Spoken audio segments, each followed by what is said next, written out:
Now, Mr. William Martino. Yes, dear. You call yourself the enlightenment coach. Yeah. What does enlightenment mean to you? I have no idea. Next question? What is your definition Thank you. of enlightenment? Okay.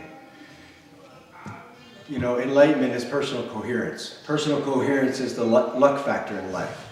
And the reason that we don't have as much coherence or as much glow as we could is because of the issues in our tissues. So if you want this thing called enlightenment, it's not out there anywhere. It's here in your biological biography. It's here in your mind and body. And if you're able to tell the truth that you need two things. You need profound support and you need profound relief. If you can do that, you'll become more coherent and you'll develop that kind of presence that has more light to it. Beautiful.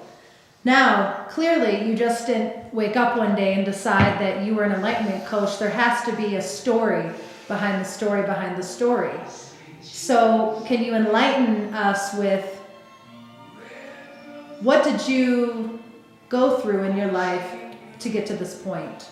What brought you to this point, if you can share that in a short detail? As a young child, I had a privileged upbringing. We had houses and race boats and all kinds of fun stuff. And I was fascinated with is God real? Is chi real? Chi power and all this kind of stuff. So that was a real oil and water mix. So I eventually disappeared from the silver spoon and went into all kinds of trainings. And from a young age, yeah. What was your first initial training? What was your first step into this world of enlightenment? My first step into it was and still is all of the inner teachings about chi power. When I was 8, 9 years old, I'd get on the bus from suburban Philadelphia and go into Center City, Philadelphia, and go to Asia World of Martial Arts, where I would look at the books and talk to the people. And I was fascinated with boxing and fighting and all these kinds of things, but I thought that that was the mystical world. As years went on, I realized that those inner trainings was really what I was looking for. So what was your first experience with the inner training? Dr. Yang Wei Ming, he has about 50 schools of Kung Fu now, and he's the first guy to translate the scriptures about what Qi is into English in the 80s. So I had been reading his books from a very young age, and then when I was in my early 20s, I showed up at his school, and in between 8, 9, 10 years old and my early 20s, I would read every metaphysical book and visit every yogi and every kind of person that said that they were enlightened, and soon to discover mostly 99% bullshit.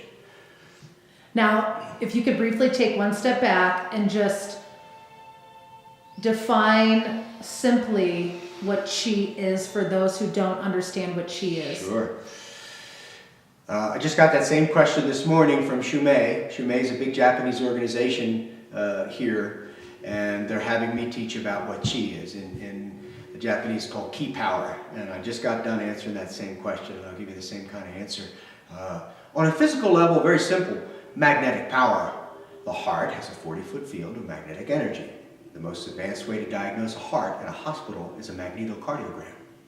Every cell in our body has a north and south pole of magnetism. Every planet, our planet, not every planet, has a north and south pole of magnetism. Every galaxy, north and south pole of magnetism.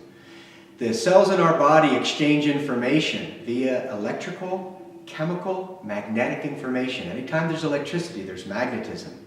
So we've known that there's an aura since like 1920, and yet still people are concerned about it as if it's real or not.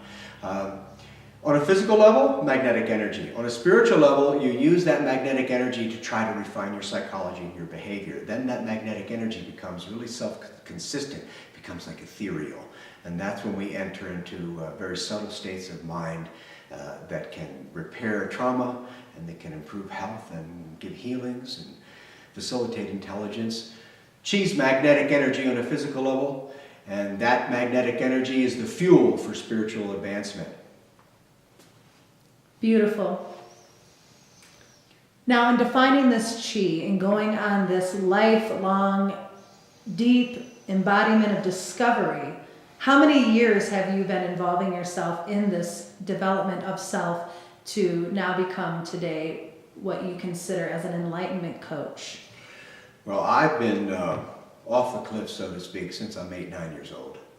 And I have a heck of a history of training and trauma, and always coming back to these studies, believing in some extraordinary accomplishment all the time.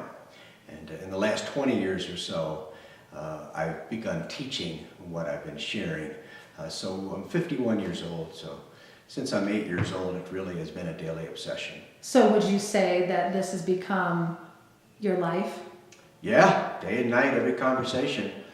Yeah. How do you stay so committed and so devoted to this in-depth study? Because I'm in contact with my own need. My own need is your need. I can't really walk around and not recognize suffering inside of myself and inside of other people. So enlightenment is not some grandiose thing. I'm enlightened. It's New Age bullshit. Real enlightenment is terribly humbling because you recognize, even if you just notice the aging process that you're going through, that there's a need that you can't meet. And if you really pay attention, if you really get quiet, you'll see that your family's here and society's here, and it's all being experienced in your body. And that need to alleviate suffering is beyond anything that I could ever accomplish. So by recognizing that, the rocket fuel to continue to adapt and evolve and train and be involved in it is present.